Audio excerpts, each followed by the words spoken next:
ગુજરાતમાં આગામી દિવસોમાં હવે ભારે વરસાદની આગાહી કરવામાં આવી છે।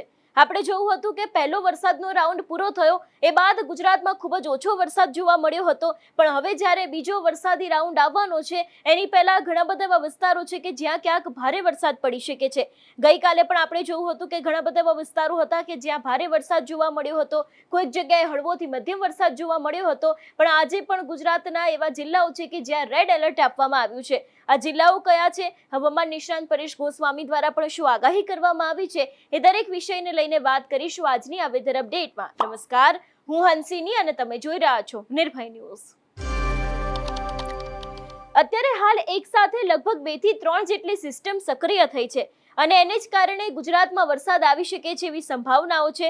ગઈકાલે આપણે જોયું હતું કે દક્ષિણ ગુજરાત હોય, મધ્ય ગુજરાત હોય કે બીજા ઘણા બધા એવા જિલ્લાઓ હોય કે ત્યાં ક્યાંક વરસાદી માહોલ છે તે જોવા મળ્યો હતો। અમદાવાદમાં પણ બપોરથી લઈને ક્યાંક સાંજ સુધી છૂટોછવાયો વરસાદ જોવા મળ્યો હતો। સૌરાષ્ટ્રમાં પણ તેની અસર જોવા મળી હતી, તેની સાથે દક્ષિણ ગુજરાતમાં પણ ક્યાંક ભારે વરસાદ જોવા મળ્યો હતો, પણ આજે પણ ક્યાંક આ દરેક જગ્યાએ ફરી એક વખત વરસાદ પડી શકે છે એવી શક્યતા છે અને દક્ષિણ ગુજરાતના મોટા ભાગે ક્યાંક રેડ એલર્ટ પણ આપવામાં આવ્યું છે। મારી પાછળ હવામાન વિભાગની જે આગાહી છે એના વિષયને લઈને વાત કરવામાં આવે તો આજને લઈને હવામાન વિભાગ દ્વારા આગાહી કરવામાં આવી છે। આજે 22 તારીખ છે ને આજે નવસારી, દમણ, વલસાડ, દાદરા અને નગર હવેલીની અંદર રેડ એલર્ટ આપવામાં આવ્યું છે। એ રીતના દ્રશ્ય છે તે અહીંયા જોઈ શકાય છે।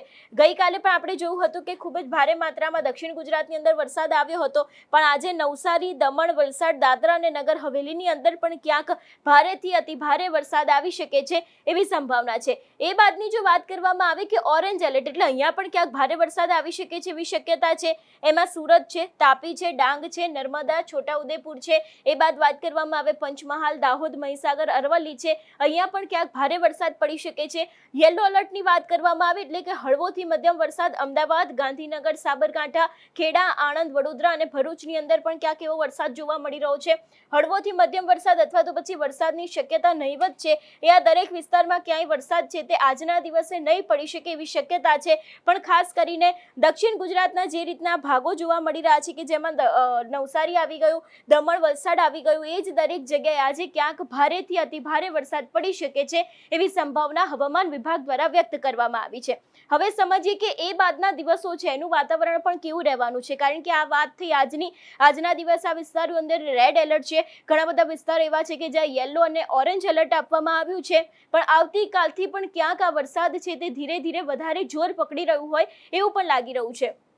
વાત કરવામાં આવે આવતીકાલનો દિવસ કેવો રહેવાનો છે, જે રીતે જોઈ શકાય છે ઉત્તર ગુજરાતથી શરૂઆત કરીએ તારીખ 23ની વાવ, થરાદ, બનાસકાંઠા, સાબરકાંઠા, અરવલ્લી, મહીસાગર, દાહોદ, પંચમહાલ, ગાંધીનગર, ખેડા, આણંદ, અમદાવાદ, મહેસાણા અને પાટણ છે, આ દરેક જગ્યાને પણ ક્યાંક એલર્ટ આપવામાં આવ્યું છે, એટલે કે હળવોથી મધ્યમ વરસાદ સાથે પવન ફૂંકાઈ શકે છે એવી શક્યતા છે। દક્ષિણ ગુજરાતની વાત કરવામાં આવે તો અહીંયા બ્લુ કલરનું એલર્ટ છે, જેમાં વડોદરા, છોટાઉદેપુર, ભરૂચ છે, નર્મદા, સુરત છે, તાપી છે, નવસારી છે, બાદ ડાંગ છે, દમણ છે, વલસાડ, દાદરા અને નગર હવેલી છે, ત્યાં પણ ક્યાંક એલર્ટ જાહેર કરવામાં આવ્યું છે। સૌરાષ્ટ્રની જો વાત કરવામાં આવે તો જે રીતે સૌરાષ્ટ્ર જોઈ શકાય છે અહીંયા મોરબી, સુરેન્દ્રનગર, બોટાદ, રાજકોટ, જામનગર, દેવભૂમિ, દ્વારકા, પોરબંદર, જુનાગઢ, ગીર સોમનાથ અને દીવ, અમરેલી અને ભાવનગર છે, અહીંયા પણ ક્યાંક હળવોથી મધ્યમ વરસાદ પડી શકે છે એવી શક્યતા આજના દિવસ માટે હવામાન વિભાગ દ્વારા વ્યક્ત કરવામાં આવી છે। જે રીતે મેં આગળ પણ કહ્યું કે અત્યારે હાલ એક બાદ એક સિસ્ટમ છે તે ધીરે ધીરે સક્રિય થઈ રહી છે, એની જ અસર ગુજરાત ઉપર થવાની છે। લગભગ 25 તારીખથી નવો વરસાદી રાઉન્ડ આવી શકે છે એવી આગાહી કરવામાં આવી છે। જો કે એ જ વરસાદી રાઉન્ડની પહેલા પણ ગુજરાતમાં અત્યારે હાલ ધીમી ધારે વરસાદ પડી શકે છે એવી સંભાવનાઓ છે। ક્યાંક ભારે વરસાદ પડશે, ક્યાંક અત્યંત ભારે વરસાદ પડશે એવી પણ શક્યતાઓ હવામાન વિભાગ દ્વારા પણ વ્યક્ત કરવામાં આવી છે। એ બાદના દિવસની વાત કરવામાં આવે એટલે કે તારીખ 24ને લઈને હવામાન વિભાગે શું આગાહી કરી છે। 24 તારીખે ગુજરાતની પરિસ્થિતિ આમ તો એ જ જોવા મળી રહી છે। હવે શરૂઆત કરીએ કચ્છથી। કચ્છમાં જ્યારે પહેલો રાઉન્ડ હતો ત્યારે ખૂબ જ ઓછો વરસાદ જોવા મળ્યો હતો, પણ આ વખતે ક્યાંક કચ્છની અંદર પણ વરસાદ જોવા મળી રહ્યો છે। સૌરાષ્ટ્રની વાત કરવામાં આવે જેટલા પણ દરિયાકાંઠાના વિસ્તારો છે જેમાં ભાવનગર, અમરેલી, ગીર સોમનાથ અને દીવ છે, જુનાગઢ, પોરબંદર, દેવભૂમિ, દ્વારકા, જામનગર, મોરબી છે, સુરેન્દ્રનગર, આ પણ દરેક જગ્યાએ વરસાદ પડી શકે છે। મધ્ય ગુજરાતમાં અમદાવાદમાં પણ હવે 24 તારીખે છૂટોછવાયો વરસાદ પડી શકે છે એવી શક્યતાઓ છે। ઉત્તર ગુજરાતમાં વરસાદ છે, દક્ષિણ ગુજરાતની અંદર પણ ક્યાંક 24 તારીખે પણ જે રીતે જોઈ શકાય છે કે વરસાદ પડી શકે છે। 25 તારીખની વાત કરવામાં આવે તો હવે ક્યાંક આ વરસાદનું જોર ધીરે ધીરે વધતું હોય એવું પણ લાગી રહ્યું છે. આખો જે આ ભાગ છે એટલે ગુજરાતના નકશાના ટોટલ 2 ભાગ થઈ ગયા છે. અહીંયા પણ વરસાદ પડશે અને આ પણ દરેક વિસ્તારમાં વરસાદ પડશે. એટલે આના ઉપરથી સ્પષ્ટ વાત એ પણ લાગી રહી છે કે 25 તારીખથી જે નવો વરસાદી રાઉન્ડ આવવાની શક્યતા છે, અથવા તો પછી ધીરે ધીરે જે રીતે વાત કરવામાં આવતી હતી કે જુલાઈ મહિનાના અંતમાં આખા ગુજરાતની અંદર સાર્વત્રિક મેઘમહેર થઈ શકે છે, એની જ અસર અત્યારે હાલ જોવા મળી રહી છે. કારણ કે આખા ગુજરાતમાં વરસાદ આવશે એવી આગાહી કરવામાં આવી છે. હવામાન વિભાગે પણ આવી આગાહી કરી છે અને હવામાન નિષ્ણાંત પરેશ ગોસ્વામી છે એમના દ્વારા પણ આવી આગાહીઓ કરવામાં આવી રહી છે કે જુલાઈ મહિનાનો જે અંત હશે એની જ અંદર આખા ગુજરાતની અંદર વરસાદ આવશે એવી શક્યતા છે. જે રીતે આપણે વાત કરી 25 તારીખે જોઈ શકાય છે ઉત્તર ગુજરાત, મધ્ય ગુજરાતનો ભાગ છે, દક્ષિણ ગુજરાત, સૌરાષ્ટ્ર છે, કચ્છ છે, દરેક જગ્યાએ ક્યાંક વરસાદ પડી શકે છે એવી સંભાવના છે. 26 તારીખની વાત કરવામાં આવે તો અત્યારે હાલ ગુજરાતની એ જ પરિસ્થિતિ જોવા મળી રહી છે.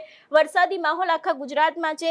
દક્ષિણ ગુજરાત હોય, સૌરાષ્ટ્ર હોય, મધ્ય ગુજરાત હોય કે પછી ગુજરાતના કોઈ પણ એવા જિલ્લાઓ હોય, દરેક જગ્યાએ ક્યાંક હળવોથી મધ્યમ વરસાદ પડી શકે છે એવી શક્યતા આગામી લગભગ 7 દિવસ માટે જોવા મળી રહી છે. આની પાછળનું કારણ જે રીતે આપણે વાત કરીએ એ રીતે કે અત્યારે હાલ ધીરે ધીરે ગુજરાત માટે ચોમાસું છે તે વધારે સક્રિય થયું છે.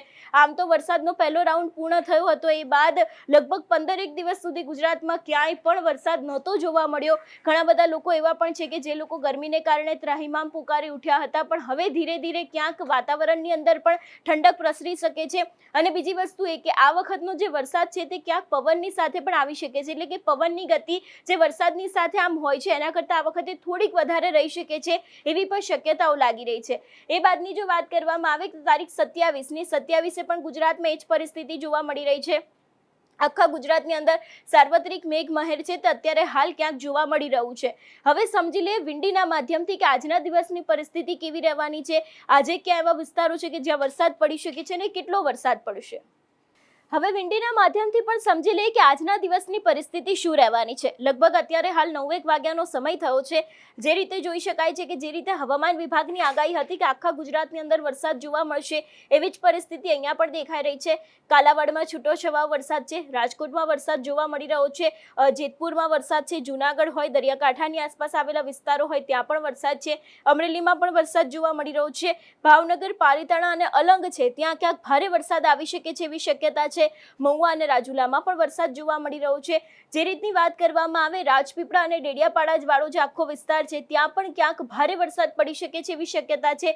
જે રીતે આજના દિવસે ક્યાંક દક્ષિણ ગુજરાતના જે નવસારી, વલસાડ છે ત્યાં ક્યાંક રેડ એલર્ટ આપવામાં આવ્યું છે, તો એના જ પગલે જોઈ શકાય છે કે અત્યારે હાલ એ વિસ્તારમાં સવારથી જ ક્યાંક ભારે વરસાદની આગાહી છે તે વિંડીના માધ્યમથી કરવામાં આવી છે. એ બાદની જો વાત કરવામાં આવે કે લગભગ બપોરે 12 વાગ્યાની પરિસ્થિતિ કેવી રહેવાની છે. 12 વાગે જે રીતે જોઈ શકાય છે કે રેડ એલર્ટને પગલે ક્યાંક અત્યારે હાલ ભારેથી અતિ ભારે વરસાદ પણ દેખાઈ રહ્યો છે. ભરૂચમાં ભારે વરસાદ પડી શકે છે એવી શક્યતા છે. સુરત છે, ડુમસ છે, નવસારી છે ત્યાં પણ ક્યાંક ભારે વરસાદ જોવા મળી રહ્યો છે. રેડ એલર્ટ આપવામાં આવ્યું છે. એ બાદની જો વાત કરવામાં આવે કે હવે ધીરે ધીરે કે જે આખો આ વિસ્તાર છે કે જે મધ્ય ગુજરાતમાં આવી રહ્યો છે એ ભાગમાં પણ ક્યાંક અતિ ભારે વરસાદ પડી શકે છે.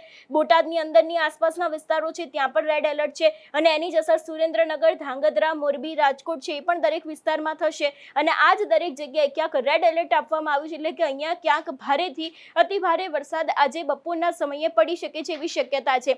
વહેલી સવારે તો ક્યાંક આપણે જોયું કે જે રીતે અત્યારે હાલ વરસાદી માહોલ જામ્યો છે, રેડ એલર્ટ આપવામાં આવ્યું છે, પણ બપોરના લગભગ 12 વાગ્યાની પરિસ્થિતિ પણ ગુજરાતમાં એ જ જોવા મળી રહી છે અને ઘણા બધા એવા વિસ્તારો છે કે જ્યાં રેડ એલર્ટ આપવામાં આવ્યું છે.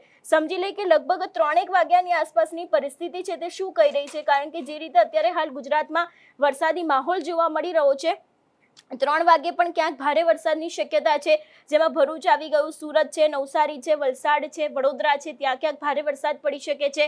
હવે ધીરે ધીરે અમદાવાદ એટલે કે જે મધ્ય ગુજરાતનો આખો ભાગ છે ત્યાં પણ વરસાદ જોવા મળી રહ્યો છે. જેમાં ગાંધીનગર છે, અમદાવાદ છે, વિરમગામ, ધાંગધ્રા છે ત્યાં ક્યાંક વરસાદ છે. સુરેન્દ્રનગરમાં પણ ભારે વરસાદ જોવા મળી રહ્યો છે. બોટાદ, ધોલેરા, ભાવનગરની અંદર પણ પરિસ્થિતિ ક્યાંક વધારે વરસાદની જોવા મળી રહી છે. એ બાદની વાત કરવામાં આવે ઉત્તર ગુજરાતને લઈને જે આગાહી કરી છે તો તેમાં રાધનપુર છે, છે, પાટણ છે, મહેસાણા છે, આ દરેક વિસ્તારમાં પણ ક્યાંક વરસાદ પડી શકે છે એવી સંભાવનાઓ લાગી રહી છે. લગભગ વાત કરવામાં આવે કે સાંજે 6-1 વાગ્યાની પરિસ્થિતિ શું કહી રહી છે. 6 વાગે અત્યારે હાલ જે રીતે જોઈ શકાય છે કે દક્ષિણ ગુજરાતની અંદર જે આજના દિવસે વાત કરવામાં આવી છે કે ભારે વરસાદ પડી શકે છે, એના જ પગલે સાંજે 6 વાગે પણ વિંડીના માધ્યમથી જોઈ શકાય છે કે ત્યાં પણ યલો એલર્ટ આપવામાં આવ્યું છે. એટલે આ પણ દરેક જગ્યાએ ક્યાંક આજના દિવસે ભારે વરસાદ પડી શકે છે એવી સંભાવનાઓ હવામાન વિભાગ દ્વારા તો વ્યક્ત કરી છે, પણ વિંડીના માધ્યમથી પણ જોઈ શકાય છે કે આજે લગભગ સાંજે 6-1 વાગ્યાની આસપાસ દક્ષિણ ગુજરાતની અંદર ભારે વરસાદ છે, જેમાં સુરત, નવસારી, વલસાડ, વાપીવાળો જે આખો વિસ્તાર છે, રાજપીપળા છે, ભરૂચ છે, ડેડિયાપાડા છે, વડોદરાની આસપાસ વરસાદ જોવા મળી રહ્યો છે, ભાવનગર, અલંગ, પાલીતાણા છે, ત્યાં પણ ક્યાંક વરસાદી માહોલ છે તે જામી રહ્યો છે. હવે સમજી લે કે લગભગ રાત્રે 10-1 વાગ્યાની આસપાસનું વાતાવરણ કેવું દેખાઈ રહ્યું છે. રાત્રે 10 વાગે જે આદિવાસી વિસ્તાર આવેલો છે, આખો જે પટ્ટો છે, ડેડિયાપાડા છે, એ બાદની વાત કરવામાં આવે, નેત્રંગ છે, રાજપીપળા છે, એ દરેક જગ્યાએ કેવડિયાનો જે આખો વિસ્તાર છે ત્યાં ક્યાંક રેડ એલર્ટ આપવામાં આવ્યું છે. એટલે કે રાતના સમયે ત્યાં અત્યંત ભારે વરસાદ પડી શકે છે એવી સંભાવના છે. વહેલી સવારે દક્ષિણ ગુજરાતમાં રેડ એલર્ટ હતું, એ બાદ ધીરે ધીરે આપણે જોયું કે મધ્ય ગુજરાતના બોટાદ છે ત્યાં ક્યાંક ભારે વરસાદ પડી શકે છે, એની સાથે રેડ એલર્ટ આપવામાં આવ્યું છે. અને રાતના સમયે ડેડિયાપાડા, રાજપીપળાની આસપાસનો જેટલો પણ ભાગ આવેલો છે એ જ દરેક જગ્યાએ ક્યાંક રેડ એલર્ટ આપવામાં આવ્યું છે. એટલે કે આજના દિવસે ગુજરાતની અંદર ક્યાંક મેઘરાજા છે તે પોતાની બેટિંગ કરી શકે છે એવી શક્યતાઓ લાગી રહી છે. આ જ વિષયને લઈને હવામાન નિષ્ણાંત પરેશ ગોસ્વામી છે, એમને શું કહ્યું તે સાંભળીએ. કેમ કે જે એક બંગાળની ખાડીની જે સિસ્ટમ હતી એ સિસ્ટમ છે એ ઉત્તર ભારત તરફ ગઈ અને હવે એમનો જે ટ્રફ અને આઉટર ક્લાઉડ છે એ ક્યાંય ને ક્યાંય ગુજરાત સુધી લંબાઈ રહ્યા છે, જેથી કરીને મધ્ય ગુજરાત, ઉત્તર ગુજરાત અને દક્ષિણ ગુજરાતના અનેક વિસ્તારની અંદર આવતીકાલે 22 તારીખ અને પરમ દિવસે 23 જુલાઈ 2 દિવસ સુધી ભારેથી અતિભારે વરસાદની શક્યતાઓ છે. અમુક જગ્યાએ મેઘ તાંડવ પણ થઈ શકે છે. જો ભારેથી અતિભારે વરસાદની વાત કરવા જઈએ તો સુરત, નવસારી, વલસાડ, રાજપીપળા અને તાપી જિલ્લો એવા છે કે જ્યાં આવનારા 2 દિવસ દરમિયાન ભારેથી અતિભારે વરસાદ વરસી શકે છે.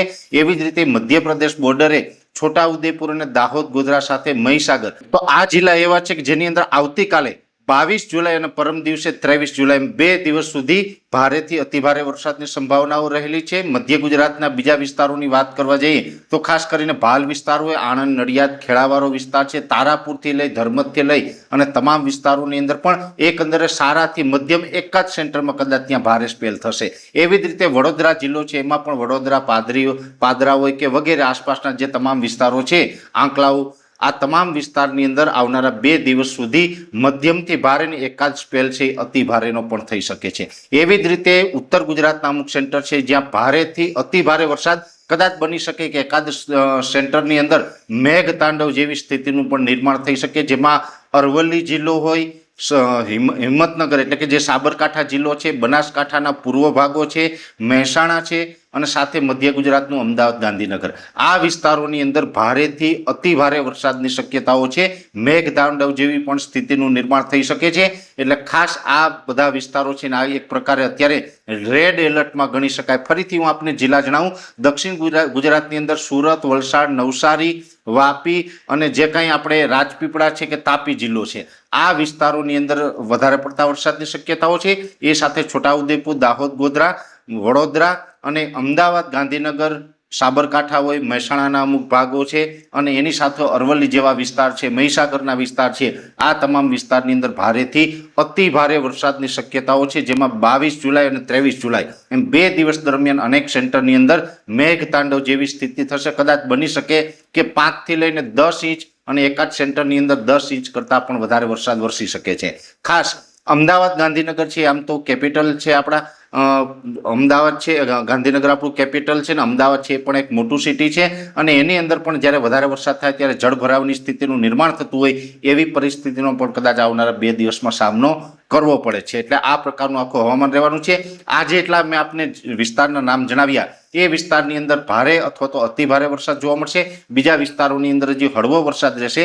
જેમ જેમ સિસ્ટમ છે નજીક આવતી જશે એમ પછી આપણે વરસાદના વિસ્તારો અને વરસાદની તીવ્રતામાં વધારો થતો જશે. પણ અત્યારે બીજા વિસ્તારોમાં હળવા કે મધ્યમ વરસાદ હશે, પણ જેટલા નામ જણાવ્યા એટલા વિસ્તારોએ સાવચેત રહેવાની જરૂર છે. એવા ભારેથી અતિ ભારે વરસાદનું અનુમાન અત્યારે દેખાઈ રહ્યું છે. આ વિષયને લઈને તમારું શું માનવું છે અમને કમેન્ટ કરીને ચોક્કસથી જણાવજો. તેની સાથે અમારી ચેનલ નિર્ભય ન્યૂઝને લાઇક, શેર અને સબસ્ક્રાઇબ કરવાનું ભૂલશો નહીં. નમસ્કાર.